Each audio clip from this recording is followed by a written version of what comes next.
പ്രാർത്ഥിക്കുക. അമ്മേ പരിശുദ്ധമ്മേ, അമ്മേ പരിശുദ്ധമ്മേ, ദേവമാതാവേ, ദൈവമാതാവേ, കൃപാസനത്തിലൂടെ ഞങ്ങൾക്കും ഞങ്ങളുടെ ദേശത്തിനും അമ്മ മധ്യസ്ഥം തേടി തന്ന എല്ലാ അനുഗ്രഹങ്ങൾക്കും കൃപകൾക്കും ഞങ്ങളിപ്പോൾ ഹൃദയം നിറഞ്ഞ നന്ദി പറയുന്നു. അമ്മേ പരിശുദ്ധമ്മേ, ദൈവമാതാവേ, 2004 ഡിസംബർ 7 തീയതി ഉച്ചകഴിഞ്ഞ് 2:30 കൃപാസനത്തിൽ സംഭവിച്ച അമ്മയുടെ പ്രത്യക്ഷപ്പെടലിനെ കുറിച്ച് തിരുസഭയ്ക്ക് സമർപ്പിച്ചിരിക്കുന്ന പഠനരേഖകളുടെ സഭാത്മകമായ പഠനം ആരംഭിക്കുവാൻ ഞങ്ങൾ പ്രാർത്ഥിക്കുന്നു.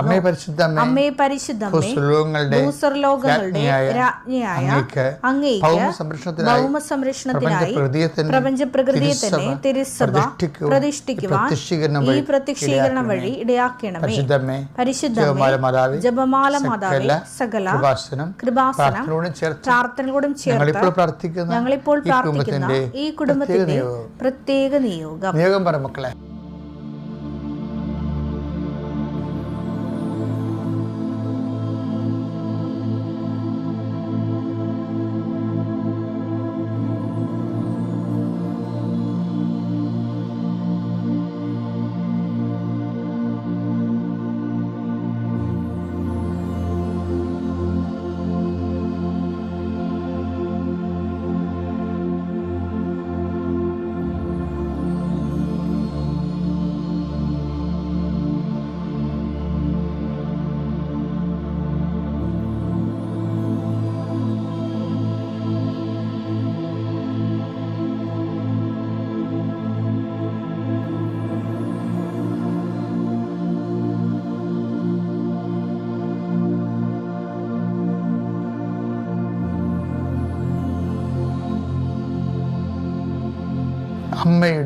അമ്മയുടെ പ്രത്യക്ഷീകരണത്തിന്റെ ഈ അനുഗ്രഹവേളയിൽ ഞങ്ങൾക്ക് സാധിച്ചു തരുവാൻ കനിയണമേ. ആമേൻ. വിശ്വാസ പ്രമാണം. സർവശക്തനായ പിതാവും ആകാശത്തിന്റെയും ഭൂമിയുടെയും സൃഷ്ടാവുമായ ദൈവത്തിൽ ഞാൻ വിശ്വസിക്കുന്നു. അവിടുത്തെ ഏകപുത്രനും ഞങ്ങളുടെ കർത്താവുമായ ഈശോമിശിഹായിലും ഞാൻ വിശ്വസിക്കുന്നു. ഈ പുത്രൻ പരിശുദ്ധാത്മാവിനാൽ ഗർഭസ്ഥനായി കന്യകാമറിയത്തിൽ നിന്ന് പിറന്ന് പൊന്തിയോസ് പീലാത്തോസിന്റെ കാലത്ത് പീഡകൾ സഹിച്ച് കുരിശിൽ തറയ്ക്കപ്പെട്ട് മരിച്ച് അടക്കപ്പെട്ട് പാതാളങ്ങളിൽ ഇറങ്ങി മരിച്ചവരുടെ ഇടയിൽ നിന്ന് 3-ാം നാൾ ഉയർത്ത് സ്വർഗത്തിലേക്ക് എഴുന്നള്ളി സർവശക്തിയുള്ള പിതാവായ ദൈവത്തിന്റെ വലതുഭാഗത്തിരിക്കുന്നു. അവിടെ നിന്ന് ജീവിക്കുന്നവരെയും മരിച്ചവരെയും വിധിക്കുവാൻ വരുമെന്നും ഞാൻ വിശ്വസിക്കുന്നു. പരിശുദ്ധാത്മാവിലും ഞാൻ വിശ്വസിക്കുന്നു. വിശുദ്ധ കത്തോലിക്കാ സഭയിലും പുണ്യവാന്മാരുടെ ഐക്യത്തിലും പാപങ്ങളുടെ മോചനത്തിലും ശരീരത്തിന്റെ ഉയർപ്പിലും നിത്യമായ ജീവിതത്തിലും ഞാൻ വിശ്വസിക്കുന്നു. ആമേൻ. സ്വർഗ്ഗസ്ഥനായ ഞങ്ങളുടെ പിതാവേ, അങ്ങയുടെ നാമം പൂജിതമാകണമേ. അങ്ങയുടെ രാജ്യം വരണമേ. അങ്ങയുടെ തിരുമനസ് സ്വർഗത്തിലെ പോലെ ഭൂമിയിലും ആകണമേ. അന്നു വേണ്ടുന്ന ആഹാരം ഇന്ന് ഞങ്ങൾക്ക് തരണമേ. ഞങ്ങളോട് തെറ്റ് ചെയ്യുന്നവരോട് ഞങ്ങൾ ക്ഷമിക്കുന്നത് പോലെ ഞങ്ങളുടെ തെറ്റുകൾ ഞങ്ങളോടും ക്ഷമിക്കണമേ. ഞങ്ങളെ പ്രലോഭനത്തിൽ ഉൾപ്പെടുത്തരുതേ, തിന്മയിൽ ഞങ്ങൾ രക്ഷിക്കണമേ. ആമേൻ. നന്മ നിറഞ്ഞ മറിയമേ, സ്വസ്തി. കർത്താവ് അങ്ങയുടെ കൂടെ സ്ത്രീകളിൽ അങ്ങ് അനുഗ്രഹിക്കപ്പെട്ടവളാകുന്നു. അങ്ങയുടെ ഉദരത്തിൻ ഫലമായി ഈശോ അനുഗ്രഹിക്കപ്പെട്ടവനാകുന്നു. പരിശുദ്ധ മറിയമേ, തമ്പുരാന്റെ അമ്മേ, പാപികളായ ഞങ്ങൾക്ക് വേണ്ടി ഇപ്പോഴും ഞങ്ങളുടെ മരണസമയത്തും തമ്പുരാനോട് അപേക്ഷിക്കണമേ. ആമേൻ. കർത്താവിന്റെ ഉന്നതമായ നാമത്തിന് സ്വസ്ഥം ചെയ്യുന്ന കർത്താവിന്റെ വിശുദ്ധ പൗരോഹിത്യത്തെ മഹത്വപ്പെടുത്തണമേ. കർത്താവ് സഭയിലുള്ള സാന്നിധ്യം പ്രകടമാക്കണം. 39 വർഷം ഞാൻ അർപ്പിച്ച കൃപാനയുടെ യോഗ്യതയാൽ കൃപാസ അൾത്താറെ ജീവനോടെ പ്രത്യക്ഷപ്പെട്ട പരിശുദ്ധമ്മയുടെ മാധ്യസ്ഥത്താൽ മെയ് 10-ാം തീയതിയായി ഇന്ന് അങ്ങയുടെ മക്കൾ സഞ്ചരിക്കുന്ന വഴികളെ ഞാൻ ആശീർവദിക്കുന്നു. കർത്താവെ, ഓരോരോ ഉദ്യോഗത്തിന് വേണ്ടിയും ഓരോരോ ഉദ്യമങ്ങൾക്കായി മനസ്സ് വിഷമിച്ച് പോകുന്നവരുണ്ട്. സാമ്പത്തികമായ കാര്യങ്ങൾക്ക് വേണ്ടി പോകുന്നവരുണ്ട്. അവരെല്ലാം നീ സന്ധിക്കണം.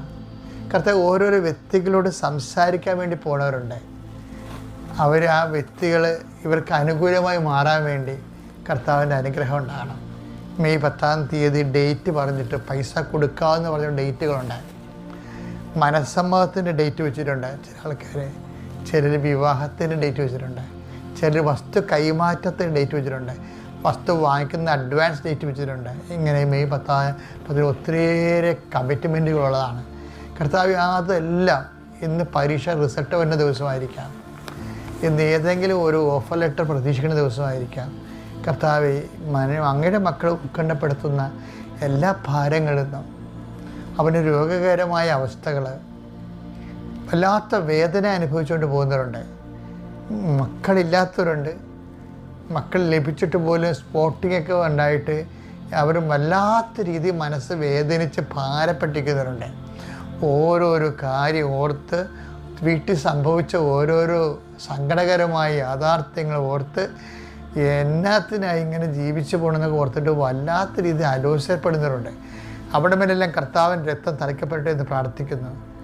എൻ്റെ കർത്താവിൻ്റെ ഉന്നതമായ നാമത്തിൽ, സഭയുടെ അധികാരത്തിൽ, കുരിശിൻ്റെ അടയാളത്തിൽ, ദൈവശക്തിയാൽ ഞാൻ നിന്നെ ആശീർവദിക്കുന്നു. പലപ്പോഴും നിങ്ങൾ ഓരോരോ വിഷയത്തിന്, ഇപ്പം ഞാനായാലും നിങ്ങളായാലും, ഇപ്പം ഞാനെന്ത് ചെയ്യും എന്നാണ് എപ്പോഴും ചിന്തിക്കുന്നത്. ഓരോ അല്ല അങ്ങനെയല്ലേ, അയ്യോ പരീക്ഷയ്ക്ക് മാർക്ക് കുറഞ്ഞാൽ ഞാനെന്ത് ചെയ്യും, എനിക്ക് ഉപരി വിദ്യാഭ്യാസത്തിൻ്റെ കൂട്ടുകാരുടെ കൂടെ പറഞ്ഞൊപ്പിച്ചിരിക്കുന്ന സ്ഥലത്ത് പോയി പഠിക്കാൻ പറ്റുമോ, അവർ മാത്രം പോയി ഞാൻ ഇവിടെ നിന്നാൽ ഞാൻ എന്ത് ചെയ്യും, ഞാൻ എന്ത് ചെയ്യും. ഇപ്പം നമ്മുടെ പ്രാർത്ഥനയുടെയൊക്കെ എല്ലാത്തിൻ്റെയും പിന്നിൽ ഈ ഞാനുണ്ട്. ഈ ഞാനെ മാറ്റിയാൽ എനിക്ക് വേണ്ടി ദൈവം എന്ത് ചെയ്യും, മനസ്സിലായില്ല? അത് ആ രീതിയിലാണ് റീഫോർമാറ്റ് ചെയ്യാനാണ് പറഞ്ഞിരിക്കുന്നത് ബൈബിള്. എനിക്ക് വേണ്ടി ദൈവം എന്തെങ്കിലും ചെയ്യും എന്ന് ഒരു വിശ്വസിക്കുന്നിടത്ത് വെച്ചാണ് പ്രാർത്ഥനാ ജീവിതം തുടങ്ങുന്നത്.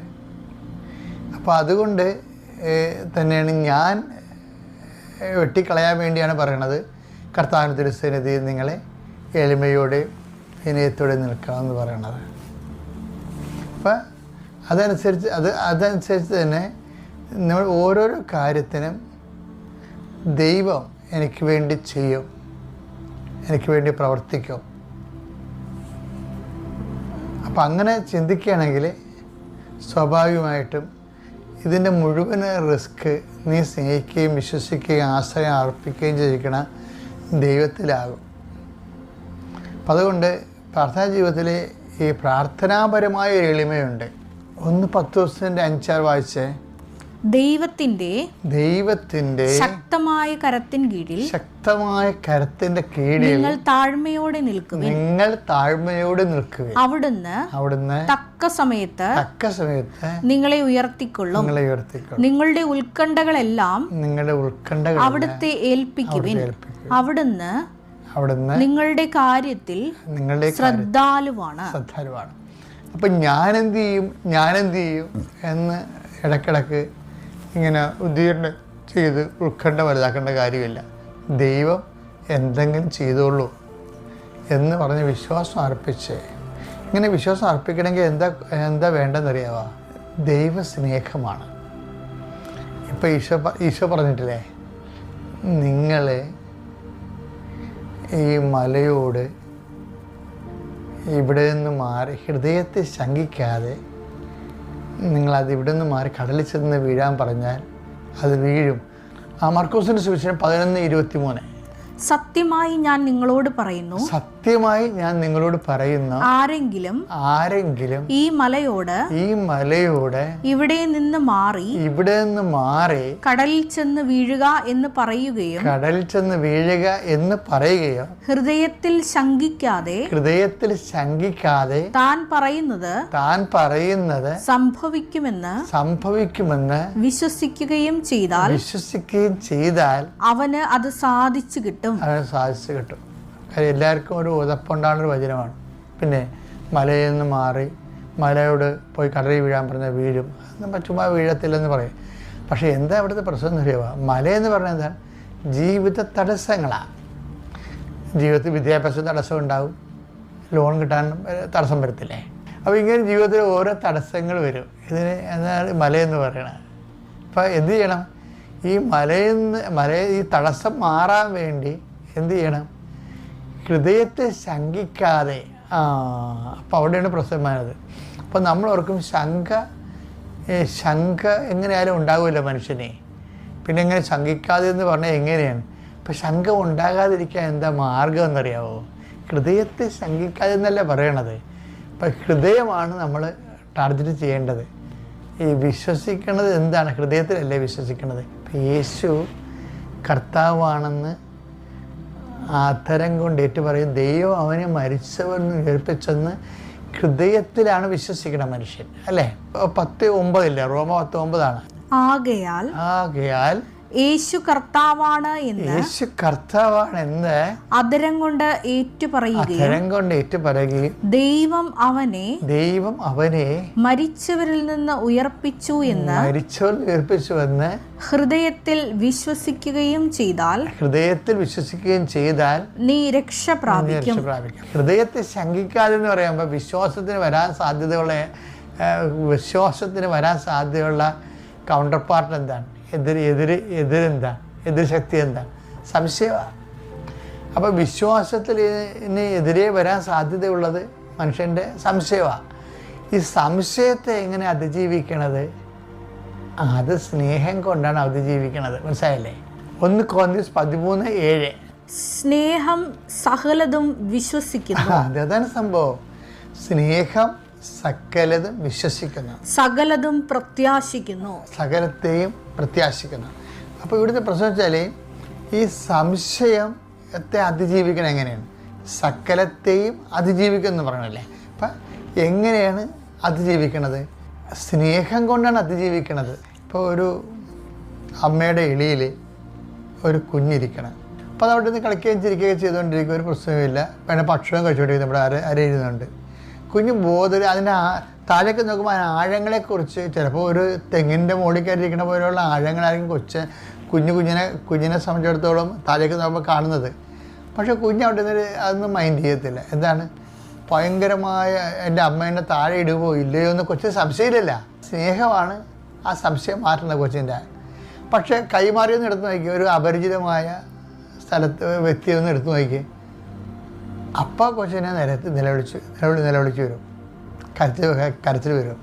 അപ്പോൾ ഇത് വരുന്ന വെച്ചാൽ സംശയത്തെ നമ്മൾ വിശ്വാസത്തിൻ്റെ ഉള്ളിൽ എപ്പോഴും വരുന്ന ഈ മാങ്കാണ്ടിയുടെ അത് പുഴു എന്ന പോലെയാണ് ഈ വിശ്വാസത്തിൻ്റെ ഉള്ളിൽ സംശയം വരേണ്ടത്. അപ്പോൾ അത് ശരിക്കും പറഞ്ഞാൽ ഈ മാങ്ങാണ്ടിയുടെ പുഴു എങ്ങനെയാണ് വേണ്ടത്? അത് പൂവായിരുന്ന സമയത്ത് തന്നെ മുട്ടയിട്ട് പോകുന്നത് അതിൻ്റെ അകത്ത് നിന്ന് വളരണത്. ഇതുപോലെ വിശ്വാസത്തിൽ തന്നെയും, വിശ്വാസം രൂപപ്പെട്ട് വരുന്ന കാലത്ത് തന്നെയും സംശയങ്ങളും രൂപപ്പെട്ടു വരും. അതുകൊണ്ടാണ് ഈ നിങ്ങൾ കുഞ്ഞുനാളിലൊക്കെ പിള്ളേരെ